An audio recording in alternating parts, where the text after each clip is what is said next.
It's 30th of September, and we're here in a backstage bus in a K17 Club on a, what is it? Thursday.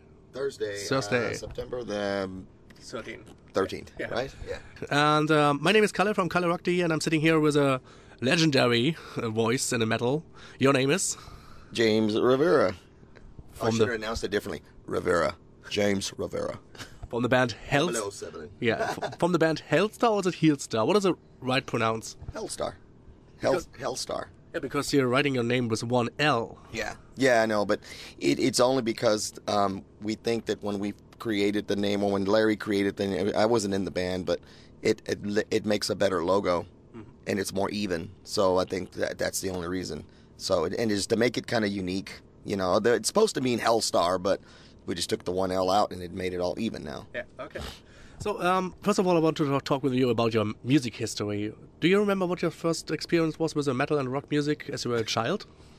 Well, I mean, I would still consider this metal, though he may be considered hard rock, but Alice Cooper was, my first influence into the darker side of music. Let's just put it that way. Right, Alice Cooper for sure.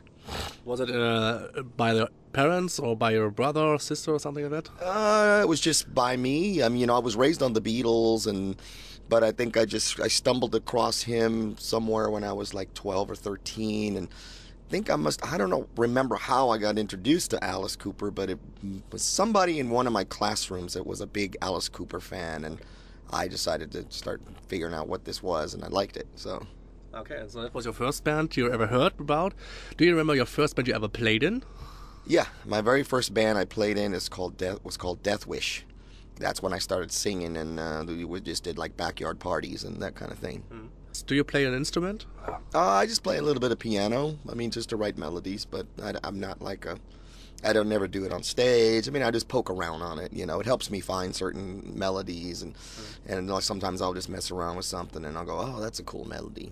And when did you start singing? In 1980, actually. It's after I had discovered other bands that really made me excited about singing and voices, and I guess I've always been a singer since I was a child, though my mother, once my career took off, my mom explained it to me, and I was like, oh, she goes, when you first started talking, you sang, instead of talking. Okay. So when you wanted something, you always asked me in a melody, which is really weird. So strong. Mommy, I want another Coke.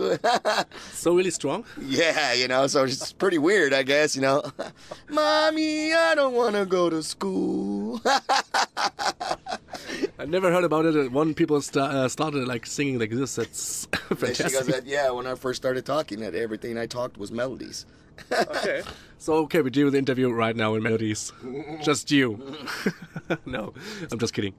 Your first band was Death Wish? Death Wish. Death Wish. Then it was in which year? 1980. 1980. Yeah. So the same year that you started with singing. Yeah. Do you practice yourself with your mommy every time, or do you go to singing lessons? I was all self-taught, singing is just something you're born with too. That's another thing that a lot of people don't realize, that and there's a lot of great singers, but really it's a talent that you're born with. You can't really learn how to sing. Like, you can learn how to play guitar if you really want to, and even if you're not musically inclined in your blood whatsoever, because you can take guitar lessons. You may not become a great guitar player, but singing is something that every singer is born with that voice, and that's natural, that's God-given. But I did take lessons after my first record because I was not using my voice properly, and I was getting a lot of sore throats, and so I was young. I didn't know what the fuck I was doing, So I started taking opera lessons from one of the main opera trainers in Houston. Opera. Yeah, where I live, and she actually considered me such a special student that she took me to her house to give me private lessons instead of at the facility. Oh. And she was pretty hot too, now that I think about it. But I was such a dumb, innocent kid back then. Now I'd be like, hey, I'd be all over. But why opera singing? Well, that was kind of the way the velocity of my voice is what she heard. See, what it was I wanted to find out if is there somebody that would give me some vocal lessons, because I knew that I was not doing something right. And this guy goes, well, I know the teacher from the Helstar Opera Club, and I'll give her your album. And I already had Burning Star was already out, and see what she thinks.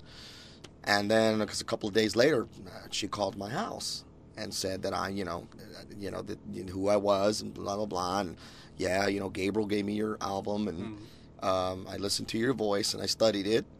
And he says that you're interested in vocal lessons. And I said, yeah. She goes, well, I have to tell you from listening to this, there's not much I can teach you really. And I thought she meant it like in a negative way, like, you can't sing worth the shit anyway, so give it up. She goes, all I can do is help you enhance it. And I was like, oh. She goes, so when would you like to start? And I go, well, whatever. And she goes, how about every Wednesday?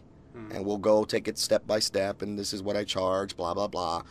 She ended up working with me for about 2 months, and she only charged me for maybe 2 lessons. Okay. Because she just got so into it that she wanted to nourish me into this, fantastic singer, and then she set me free. She goes, now my little bird can go fly away and whistle all he wants. And what was your first practice you had to do? It was this la la la la la la la la la. Yeah, on the piano. La la la la la la la la la. Yeah, all that stuff. And now in opera style. Yeah, and then she gave me all these exercises. She goes, what the problem is you're not singing from your diaphragm. So she goes, let me explain all that scientific shit. What it is when we're born, we all breathe from our bellies. Have you ever seen a little baby standing up or a baby sleep? They breathe like that. Yeah. As we get older, because of gravity, we start breathing from our chest. Yeah. Okay, so what you have to do is go back to breathing like a baby again, and you have to start breathing from your belly. And the exercises she gave me was to go home, lay on my back, and put 2 big heavy books on your stomach and lay there and do that for 30 minutes a day with the books. Really? And eventually, it takes time, but even if you go work out, when you start running, even when you talk, you start using your belly again. So when you sing, you don't use your throat to make the notes higher. It's all coming from down here. Your vocal cords are just for pitch and tuning. All the power comes from here. Okay. So shorter singers, that's why they've always been better, because we ain't got much rooms. We get the balloon right away, yeah. Good to know. Yeah. So that was your first practicing, and could you remember your first concert you ever played? Like a real concert, you mean, or just any kind of concert? Or, no, a real concert in front of crowd. Well, yeah, it was in Death Wish at the. We did a talent show at a school one time, and it was a packed auditorium. So yeah, it was at a school.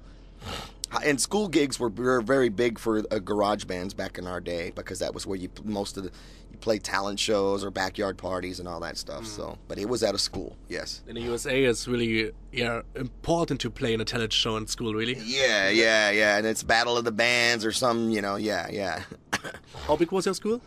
Huh? How big was your school? Well, I mean, the auditorium was I don't know, there might have been 500 people in that auditorium, it was, yeah. And how many musicians? It was only 3 musicians. This was a 4-piece band and me singing. That was it. We did a bunch of... At that time, we were doing a lot of the stuff. Heaven and Hell had just come out, and British Steel had just come out, Animal Magnetism, so we were doing like all those kind of songs and stuff. So cover songs? Yeah, of course we did covers right away. Nobody was doing originals right away, but it was all covers. Okay. Was it difficult to sing all the songs from the legends like Rob Halford and... Yeah, I mean, because I was still not really quite, I wasn't, I didn't quite focus on, how to do it right, but I was considered the best at it at that time for not really having any experience, and that's really more where the Ronnie James Dio thing came, because that's the first thing everybody would say when I'd sing Neon Nights and all that stuff. And they go, dude, you sound just like the guy, you know. But of course, if I could listen to some old tapes, if there's some you could tell I'm probably off key like a motherfucker, you know. But hey, you know, I was just mimicking his voice, you know. Yeah. And I think also the good thing about me, when I was a kid, I was always really good at mimicking characters. So that helps a lot, you know. I mean, I was always good at imitating cartoon characters or movie stars and all that, and that's, you know, that was my thing back then, you know. So so you can create a new voice with several like Ronnie James Dio mixed with Bugs Bunny. Yeah, exactly. There you go. Yeah, you know, and I used to just do that all the time and just make the kids laugh around me, you know. And I was always doing stuff like that, you know, like. I don't know if you know who Yogi Bear is. Yeah, of course. And Boo Boo, his pal. Hey, Boo Boo, why don't you come over here and scratch my balls? No, Yogi. Oh, come on, Boo Boo, bend over. It's not going to hurt, I swear. No, Yogi, it hurts. Okay, now Bugs Bunny. I'm not good at Bugs Bunny. I'm just good at certain other characters. Which one, too? You made fun of my mule. Clint Eastwood. Oh. Maybe if you don't sing along with the band, you can make me maybe be a synchron. Well, I wanted to, you know what I do want to do that I'm very seriously going to be looking into when I get home, and I've got a friend that's got a connection to it, but voiceovers, because you know, eventually I'm going to get too old to be performing and singing, and I want to go out when I was at the top of my game. I don't want to go out when it's getting worse and worse, and well, he can't sing anymore, you know, and then my shows are taped like other people I know, which I won't mention, you know, and then it's like, okay, what's the joy in this anymore? But voiceovers is something I can do then for the rest of my life then. I mean, I know that my voice is going to earn my living till I die. Mm-hmm. Well, or the other thought was, you know, I like a lot of smooth jazz, so maybe I'll just join a smooth jazz band and do some, you know, Dean Martin and Engelbert Humperdinck and, yeah, you know, some Neil Diamond and stuff, and get a gig on a cruise ship, you know. Okay. Still have my long hair, it'll be great, wear a suit every night, have old women throw panties at me that'll be big enough to make a blanket, but... But you know what, the thing is, as I'll be that age, so will the metalheads. Yeah. So, you know, they may never, so the metal thing may never grow old. We'll just do it smooth jazz. You know what I'm saying? You know, yeah. There I was, completely wasted, out of work and down. Great idea. Maybe a great idea for a special Helstar album. Maybe a great idea to start doing that kind of stuff now, just to do something different. Yeah. You know, smooth jazz metal. You know, come up with some cool name and take that on tour. You never know. That may take off like a fucking rocket. But that's a great idea. I mean, a cappella metal is going on with San Canto. Yeah, right. And some other bands. I talked with some bands Metal Fest Dessau, and that was some ideas like Egyptian metal. Oh yeah, there's all kinds of weird stuff coming up now. There's even a band in LA doing mariachi metal. You know, that's Mexican music. Yeah, and they're doing Crazy Train with the big bass and the horns and the violins and all that, mariachis. You know, yeah. You know, that kind of music. Yeah, it's crazy. It's unbelievable. It's different. You know. It is. There's a band from Kazakhstan, and maybe you know them, Uli Tau. They play folk songs from their country mixed with metal without singing, just the music, and it sounds brilliant. I saw them 2009 here on tour. Oh wow! And that was awesome, really Killer. Great. Yeah. Do you have some bands from the USA, the town which you come from?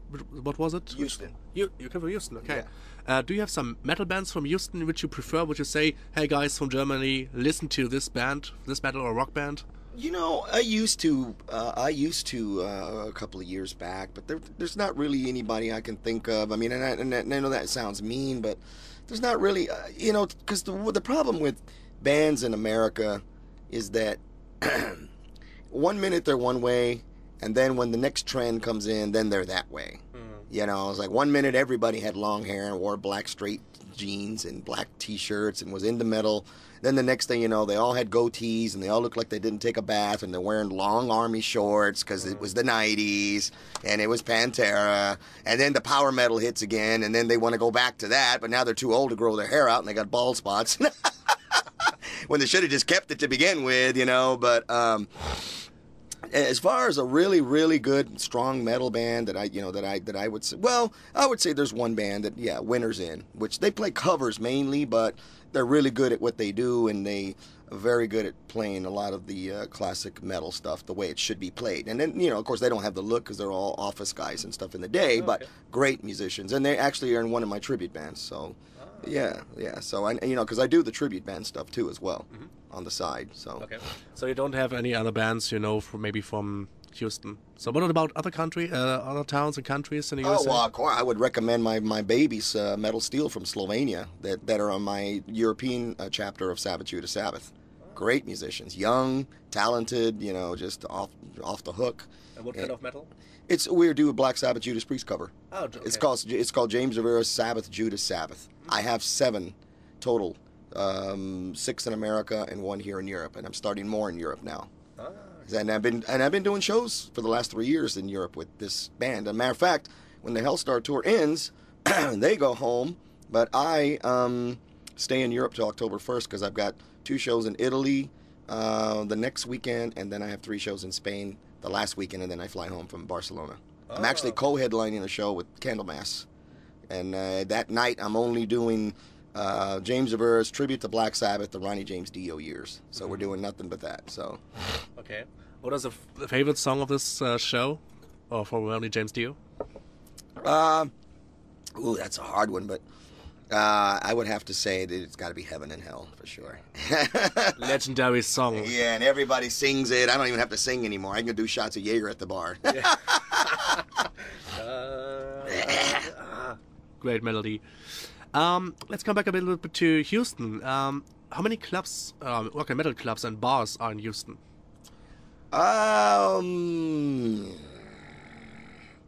Well, there's one place called the Concert Pub North in Galleria, and it only does tribute bands, but it's mostly like heavy metal bands. There's a club, it's called Acadia, that tries to focus on more metal, but you know sometimes what these people call metal, they refer to bands that sound like Nickelback and and the trend stuff that I'm not into, that they all play the bass straight up, you know, and they all look like gangsters and the hardcore stuff. Yeah, I'm not into that shit. So really, we don't have a real heavy metal club in Houston. We really don't. We have venues where different shows come through, and like for example, Helstar will play this place called Warehouse Live. It's a big venue downtown. You know, of course, you can see us there, Jimmy Borger, but then again, you can see Snoop Dogg there. Yeah. So it's just, you know, but we don't. We used to have, you know, heavy metal clubs, but they're all gone now. Because, like I said, because everybody is not true to their, and you know, there's only. Houston's such a big city. If you took all the true metalheads and put them in one community of the city, then maybe we could open a club because everybody would come to it all the time. But that's not the case. Where everybody's spread out. Yeah. So is it that maybe the big difference between Europe and USA, that the crowd is not so true to the music? Yeah, you know, the thing about Europe is that, you know, heavy metal is a way of life. It's not a trend, and it never will be a trend. Of course. And that's the way it is for me. And there are certain people that we, you know, that we're close to at home as far as friends and whatever else that feel the same way. Yeah. But you're talking about, you know, a very small amount, and you're talking about a country 5 times the size of Europe, and it's sad that we don't have that many people that live that life. If we could all put together, if we put all the real true metalheads in America that really live and breathe it like we do, and I'm talking about me and you, you know, because it's our way of life, we could probably all fit in Connecticut. Oh, very small state, you know. Yeah, it's from here to the corner, you know. Yeah, and we would occupy that whole state, and that's sad. That's really sad. Yeah. And what are the most different between the people wearing the same clothes, or is it? I mean, here in Germany we got the West with the patches on, and in the USA is it the same, or is it? Well, you know, it's starting to kind of. There, like I said, there are little groups of some of those real people, you know, and. You know, and they got they go for the real thing, you know. But I mean, you know, over here it's an abundance, you know. It's just, you know, it's you can't compare it. It's like, you know, here in Berlin you can choose on a day between, or here in Germany, let me say Germany, you can choose between 20 metal or rock concerts per day. So here comes so many bands per week in Berlin. That's fantastic, but you can't be everywhere. Tomorrow here will be the Metal Hammer Award show. Oh. So there will be the whole metal scene. Oh, wow. Playing Sabaton, Elevati, Kalle. Oh, jeez, yeah. And Angela Gosso from Academy is hosting the show. And that is amazing. There comes Stone Sour singer, or Slipknot too. Wow, okay. Corey Taylor, and many, many bands too. And that's fucking amazing here in Berlin. Wow, that's cool. And Berlin is not a metal city. It's a good city for metal and rock, but it's not this scene. The scene is more like in Bochum or Essen. You play in Bochum, right? Yeah, we played Essen. We did the Two Rock Festival, which was amazing. 4,000 people, fucking killer. Cool. Yeah, yeah. And unfortunately, that's the show that Jerry missed while he was in the hospital, like a couple of blocks away. Yeah. We said, just keep your window open, Jerry. lay a good long line to the base and you play from the hospital. Yeah, play from the bed, yeah. Good wireless system. Maybe with Skype, a camera or something. Yeah, that would have been cool. Yeah, technology nowadays. Next time we'll know. maybe a good idea for the next show. We'll see it for me. Yeah. So let's come to another part of my questions. What do you think? Is it good for a band to start a music business right now? Or would you say, okay, not right now because it's too much bands because of the internet? Not only that, it's just the whole industry is changing right now, dude. I mean, it's the way the industry is changing. Nobody sells CDs hardly anymore. Everybody does downloads.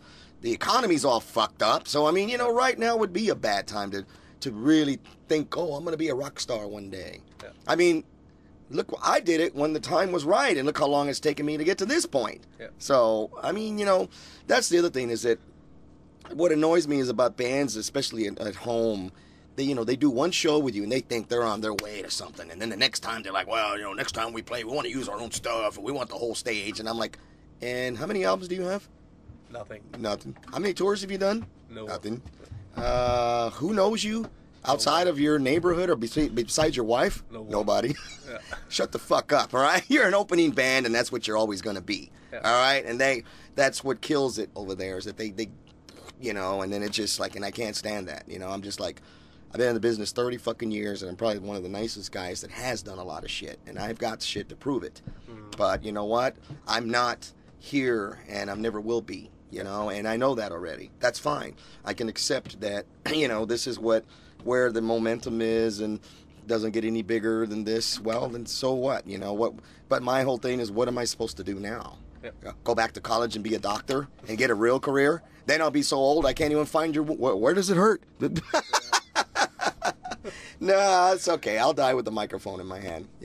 I'm happy with my little average life. A decent little townhome apartment, and drive a decent little car, and and my life, I'm not starving to death. I can wear nice clothes. I go out to eat nice places, and to me, that's all I need right now. You do it with passion. Yeah, exactly right. And don't get me wrong. If I was to hit that one platinum record and make a bunch of money, I wouldn't say no. I don't want it. Of course, I'd be rewarded finally. Yeah. But I think that if I got rich, unfortunately for me, because I've been poor all my life, and not poor, but I'm average, that I don't think I'd still go buy a Lamborghini. I think I'd just pay off my Mazda 3 and just fix it up more. And they're like, dude, you sold 5 million records and you're still driving that little... Yeah, but I put a new stereo system in. Listen to it. Yeah. Great idea. Yeah. Would you say that the band, okay, you say not right now, but when they start, would you say get your first experience yourself, or would you say, okay, take maybe a good label or management with you to start in this business? Well, yeah, I mean, that's the mistake that we made from day one, is that we didn't have the proper management, we didn't have the proper music attorney, and the proper booking. All that stuff has to be lined up first. But the question is, though, really, who can you trust?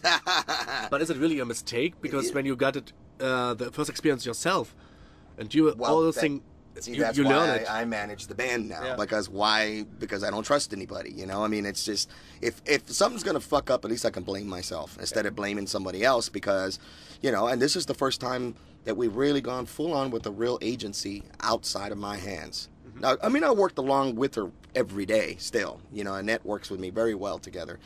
But But we, you know, we have, you know, I did finally just want somebody to handle all, because I mean the last few tours we did in Europe, I did most of it along with the Hedion, and you know, and I've got my contacts and all that stuff, and it's just a lot of extra work that I don't want to have to deal with. I'd rather just be a singer. But you know, I'm one of those.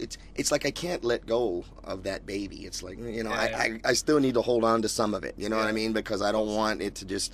I don't want to just go here, you know, and then let me know what we're doing 6 months from now, and then there's nothing done, and I'm going. I could have did it all and had a tour booked. You know what I'm saying? So don't be surprised. I may be contacting you down the road and go, hey, dude, are you interested in the Sabbath Judas Sabbath show? And you might say, hey, sure, why not? You know, but yeah, you know, I mean.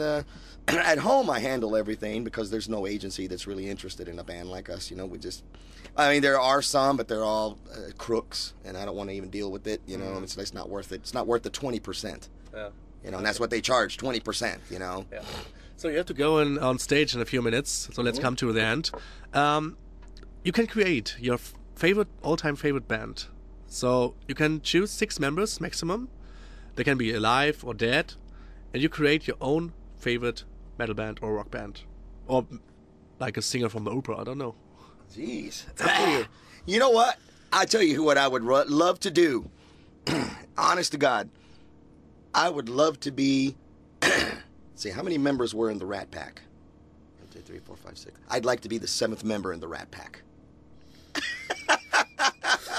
If I had any fucking any dream to become to jam with some guys, it would be to be the part of the Rat Pack. I'd be the Mexican because they were Sammy Davis, that was the black guy, so they needed a Mexican. See? Oh, okay. But if you could, you know those guys partied. Oh yeah. But I mean, if you could be the manager of this band, so you created the band, so maybe... a manager of a band. Yeah. Oh, jeez, I don't know, because all these people I would think of probably did fucking 5 more things than I did, but it doesn't matter. Just which members you would like to create in your own all-time favorite band. Say the name and which band they came from, and I told you, it can be alive or dead. I'd like to see Rob Halford as a singer. As a singer, of course. Jeff Loomis as guitar player. Which band? Nevermore. Okay. Steve Harris on bass. Okay.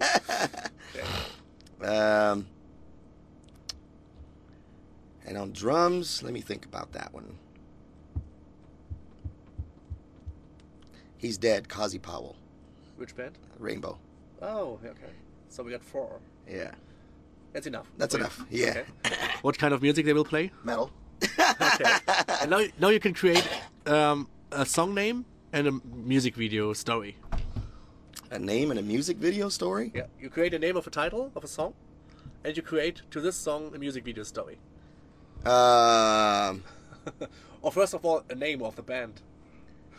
And create a name of a band? Yeah. For this band you create. Okay. This band that I just created. Yeah. Okay. I'd like them to do a song called Holocaust. And the video would be... and the band name? The band name would be, for them... Actually, I think the name of the band should be Holocaust. So Holocaust was the album Holocaust and the title Holocaust. Yeah. Just complete destruction! And of course, the video would just be what everybody predicted for 2012, which... Well, I was really upset when I found out that 2012, the end of the world, but it's not going to happen till December. So when January came, I'm like, all right, the end of the world. I don't have to make my car payments anymore. And there was like, but it's not till December. Like, oh, they'll find it by then. I can't go that long. Yeah, they'll come repossess it, you know. James, it was a great pleasure to talk with you. I hope you like the questions. No, but yeah, it was great. Great interview, dude. Totally different. I loved it, you know, because you get... It's like some of the interviews you wish you just had a little recording and then just listen to that and there's all your answers. Because it's, when did you do the record? And, you know, and when is the next record? What is the next record going to sound like? And blah, blah, blah, blah, you know. But this was awesome. Really, thanks a lot, brother. Thank you very much, too. All right, man. And enjoy the show. Oh, yes, enjoy the crowd. I hope you enjoy it, too. We will see. Yeah, all right, good. Bye-bye. Bye-bye.